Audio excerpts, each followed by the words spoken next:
Buenas noches, amigos.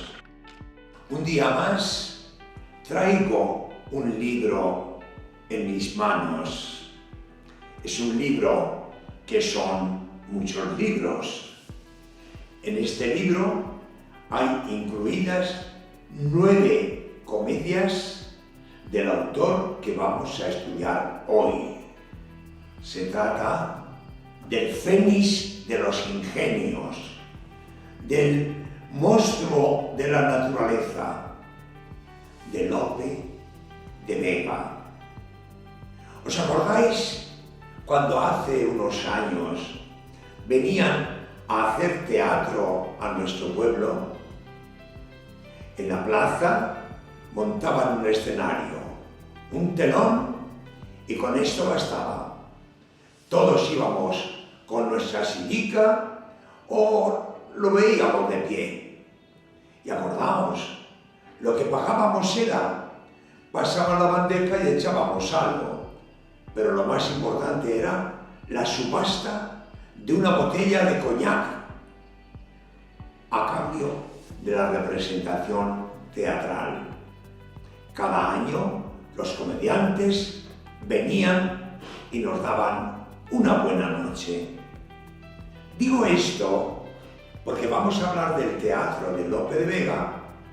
Hoy nos vamos a olvidar de su poesía y resulta que cuando él empezó a hacer teatro, lo que se hacía era como en la plaza de Olvega, en plena calle, al aire libre, eso sí, antes de que se pusiera el sol, porque no había luz eléctrica, claro. Y entonces la gente también aportaban a través de una subasta o su pequeño donativo lo que daba de comer a los grandes artistas.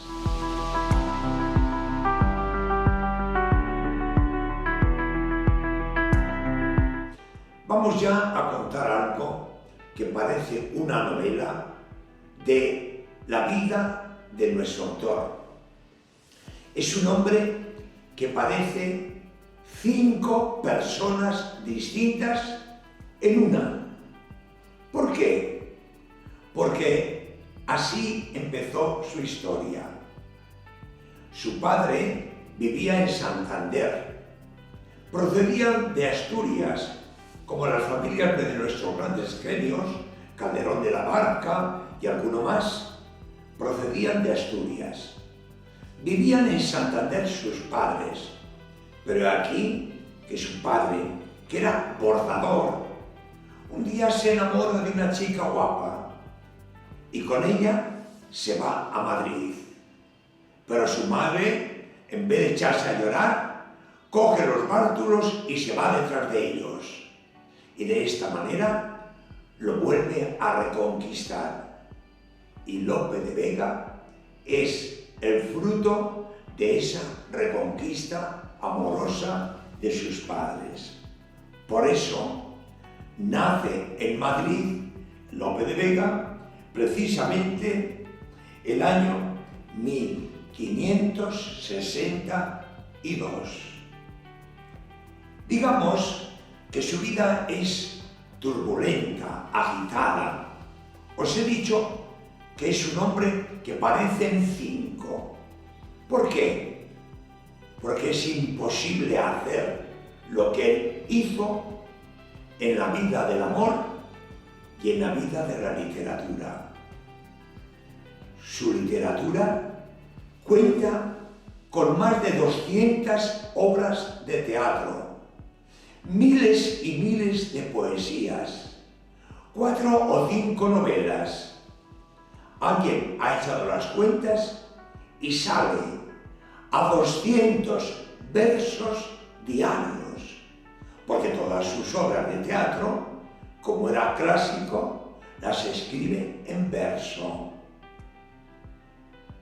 Pero su vida la cuentan sus biógrafos por sus amores.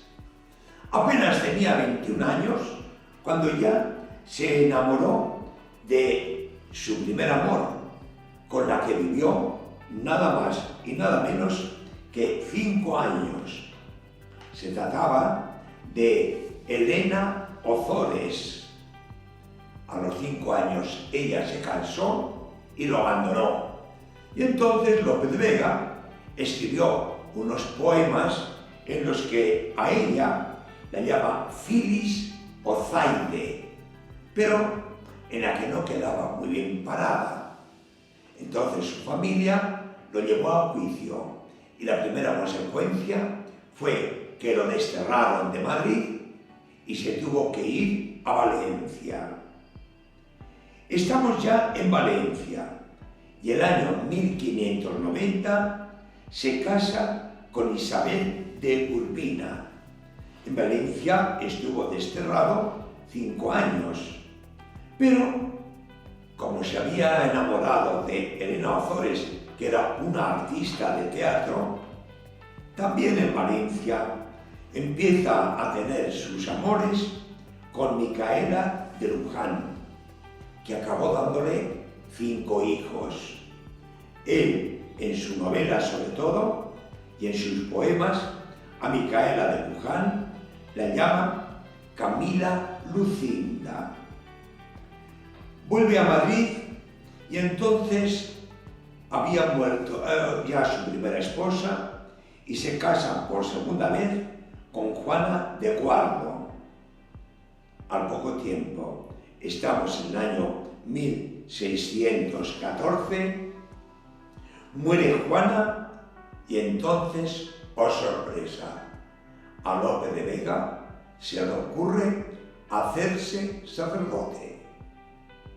Claro, esta vida tan ajetreada, ¿cómo es compatible con ese trabajo? Porque él siempre acoge a sus hijos y trabaja y trabaja y trabaja esos 200 versos diarios para mantener a todos sus hijos, a los que atiende, quiere y sustenta. Pero no acaba en la historia. Es un sacerdote que entonces vive religiosamente con una intensidad inigualable. Seguro que alguna vez habéis oído uno de sus sonetos, que yo os voy a repetir ahora de memoria. Dice Lope de Vega, dirigiéndose a Jesucristo: ¿qué tengo yo que mi amistad procuras?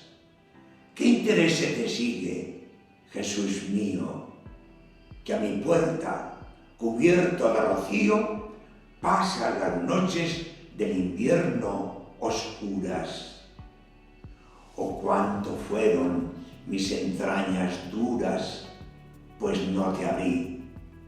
Qué ciego desvarío, si de mi ingratitud el hielo frío secó las llagas de tus plantas puras. ¿Cuántas veces el ángel me decía: alma, asómate a la ventana, verás con cuánto amor a llamar porfía?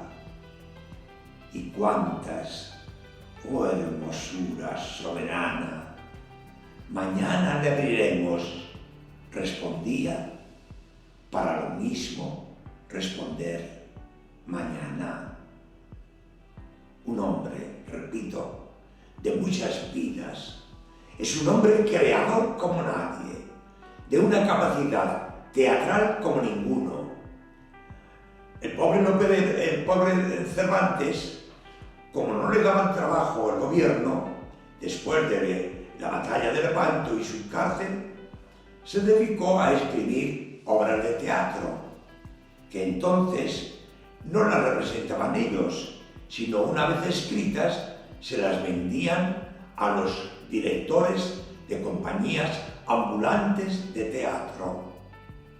Así se va defendiendo Cervantes, hasta que aparece Lope de Vega con más talento teatral, con más gusto en el diálogo, con más exquisitez y sobre todo con un ideal.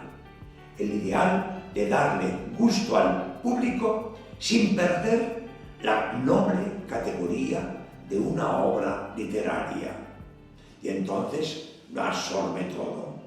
Tanto es así que él mismo, una vez definiéndose a sí mismo, decía que más de 100 en horas 24 pasaron de las musas al teatro. Un par de versos que nos quieren decir que Lope de Vega, en menos de un día, escribió obras y más obras de teatro. En un día escribía una obra de teatro, luego la vendía a los cómicos y así sacaba el dinero para alimentar, cuidar y atender a sus muchos hijos de todas esas mujeres. Pero lo hemos visto ya ordenarse sacerdote. ¿Acaba ahí la historia de su corazón? Pues no, porque aún después de ordenarse sacerdote va a conocer a la última de sus amores. Se trata de Marta de Nevares.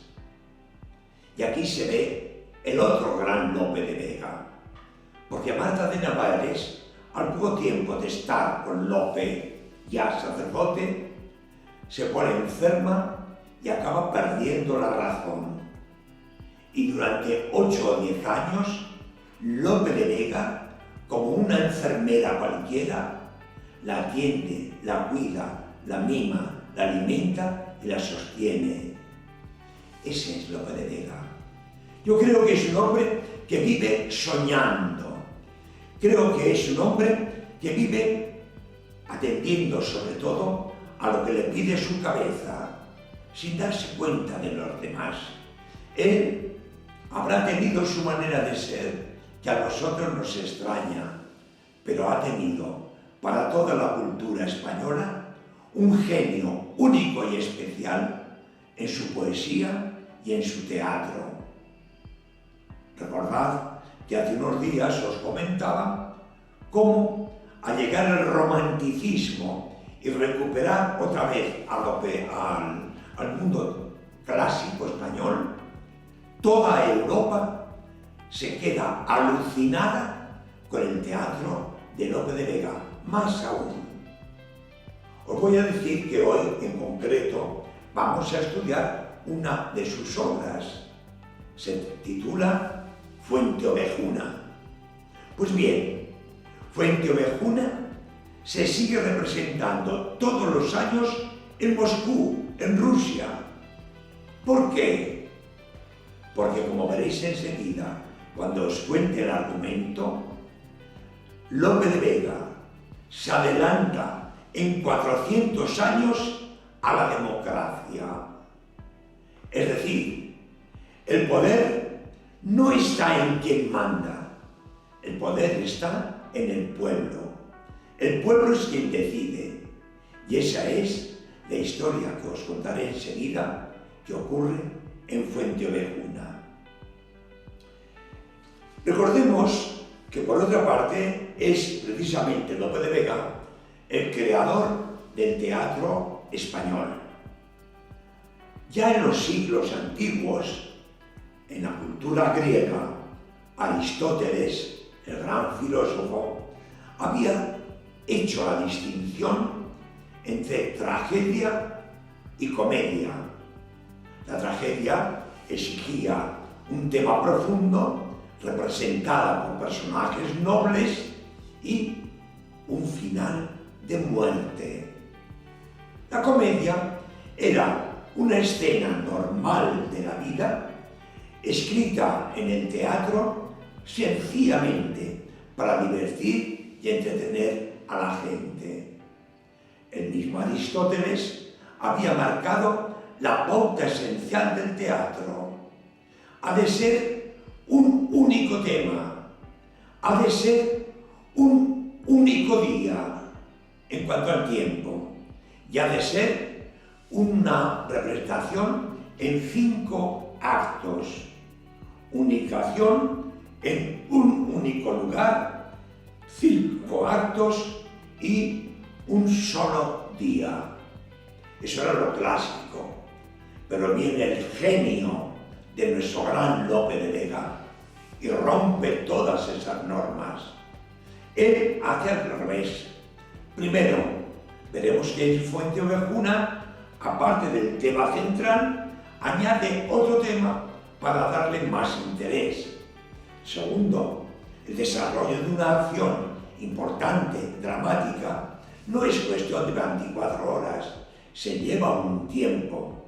Rompe, por tanto, también la unidad de tiempo. Lo que menos rompe en este caso de Fuenteovejuna es el lugar, es todo en esa población. Fuenteovejuna, seguro que os suena muchas veces de aquella frase, Fuenteovejuna, todos a una.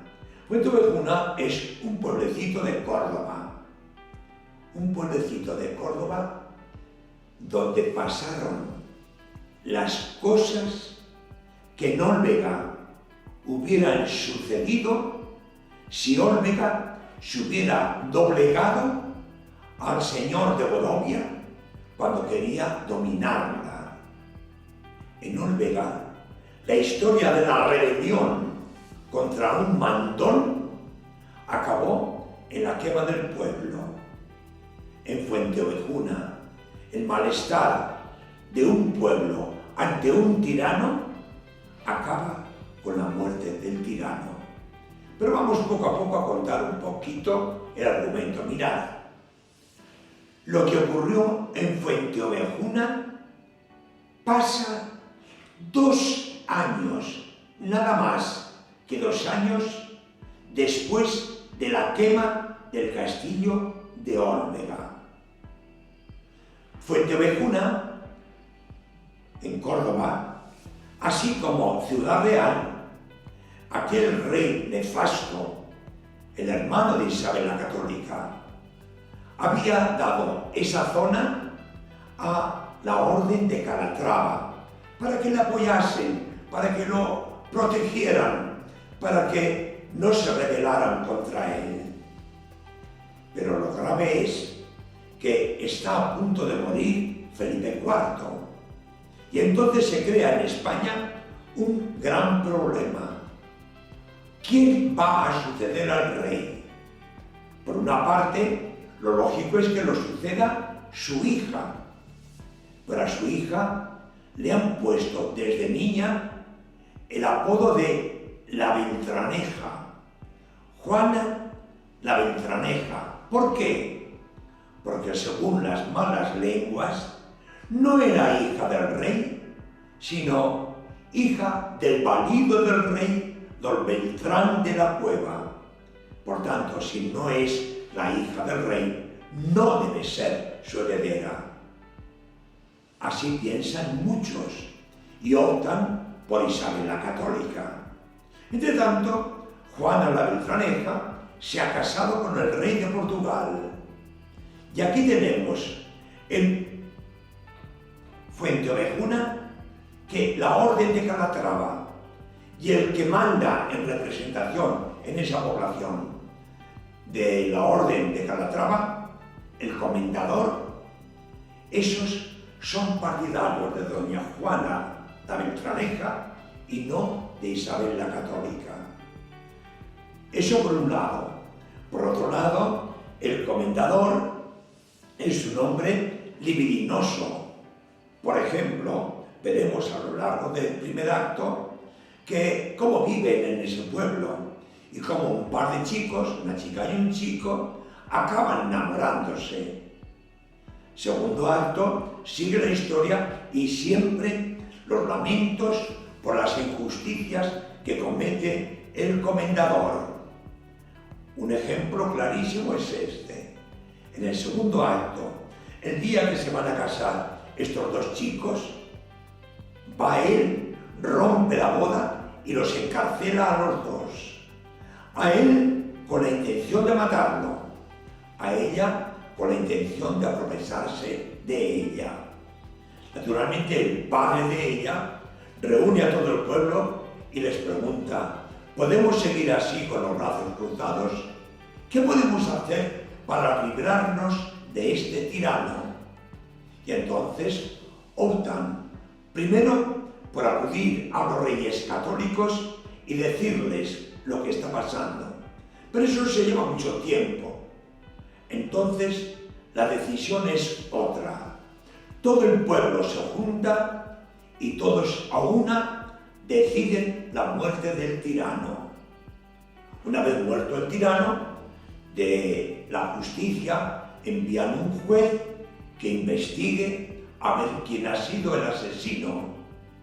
Pero la respuesta es siempre la misma. ¿Quién mató al comendador? La contestación es siempre: Fuenteovejuna, señor. Así responden los hombres, así responden las mujeres, así responden los niños. Y entonces el juez, en vista de que nadie va a contestar, sino que todo el pueblo se ha unificado frente al tirano y han logrado su libertad y su honor, acudirán los reyes católicos que acaban de conquistar ya definitivamente toda España para hacer justicia.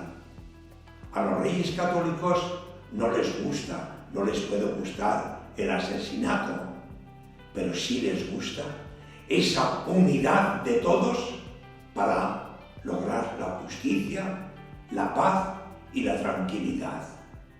Eso es Fuenteovejuna. Fuenteovejuna, todos a una. ¿Quién mató al comendador? Fuenteovejuna, señor. No os he dicho antes muchos detalles de que Lope de Vega escribe su obra Fuenteovejuna toda en verso, y los versos no son todos iguales. Por ejemplo, cuando cuenta episodios, utiliza el romance. Cuando cuenta problemas íntimos y personales, utiliza el soneto. Cuando se trata de una situación grave, entonces usa tercetos.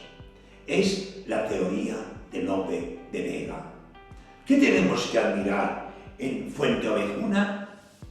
Os repito, en toda Europa, como símbolo de la democracia, hoy se sigue representando, y en Estados Unidos también, se sigue representando Fuenteovejuna como símbolo del poder del pueblo frente a los tiranos. ¿Qué tenemos que admirar, resumiéndolo ya todo, en el gran Lope de Vega? Pues tenemos que admirar primero su gran talento.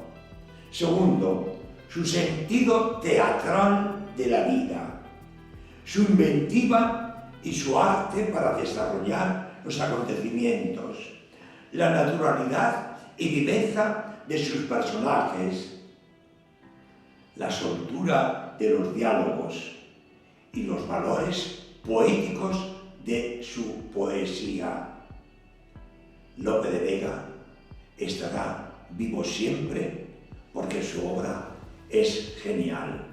Si me permitís, os voy a leer una coplilla que él mismo escribió, o tal vez fue la que él recogió 50 años después de que ocurrieran los hechos en Fuenteovejuna. Él la recogió como una historieta que circulaba por los romances.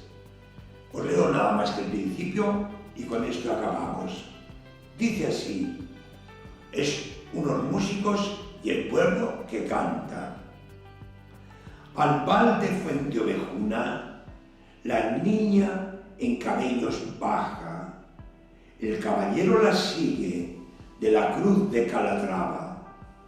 Entre las ramas se esconde, de vergüenza y turbada, fingiendo que no lo ha visto, pone delante las ramas.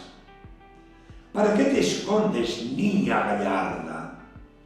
Que mis linces deseos pareces pasan.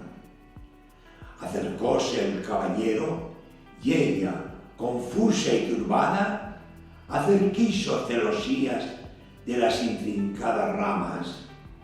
Mas como quien tiene amor, los mares y las montañas atraviesa fácilmente, la dice tales palabras: ¿Para qué te escondes, niña gallarda? Que mis linces deseos paredes pasan.